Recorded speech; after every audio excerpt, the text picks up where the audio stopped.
Tension വരുന്ന സമയത്ത് ഈ ദിക്ർ നിങ്ങൾ ചൊല്ലിയാൽ മതി. ഇനി ദിവസവും നമുക്ക് ചൊല്ലാൻ പറ്റുമെങ്കിൽ ചൊല്ലാം. പ്രഭാതം മുതൽ പ്രദോഷം വരെയുള്ള ഏതെങ്കിലും ഒരു സമയത്ത് ഈ ദിക്ർ ഒരു 3 പ്രാവശ്യം നമ്മൾ ചൊല്ലിയിരിക്കുക. എന്നാൽ ആ ദിവസം നമുക്ക് ടെൻഷൻ ഇല്ല. ഇനി അഥവാ എന്തെങ്കിലും ഒരു ടെൻഷൻ വരികയാണെങ്കിൽ അപ്പോഴേക്ക് വീണ്ടും ഈ ദിക്ർ ചൊല്ലുക. നമ്മുടെ ടെൻഷൻ പോകും.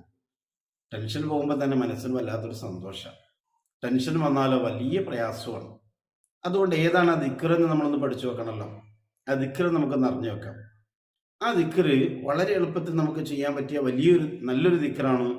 ലാ ഇലാഹ ഇല്ലല്ലാഹു ഖബല കുല്ലി ഷൈഇൻ വലാ ഇലാഹ ഇല്ലല്ലാഹു യബ്ഖാ റബ്ബുനാ വയഫ്നാ കുല്ലി ഷൈഇൻ. ഇത്രയുള്ളൂ. ലാ ഇലാഹ ഇല്ലല്ലാഹു ഖബല കുല്ലി ഷൈഇൻ വലാ ഇലാഹ ഇല്ലല്ലാഹു യബ്ഖാ റബ്ബുനാ വയഫ്നാ കുല്ലി ഷൈഇൻ എന്നിങ്ങനെ ചൊല്ലിയാൽ മതി. ഏത് വസ്തുവിന് മുമ്പും അള്ളാഹു മാത്രമത്രേ ആരാധനഗ്രഹൻ. നമ്മുടെ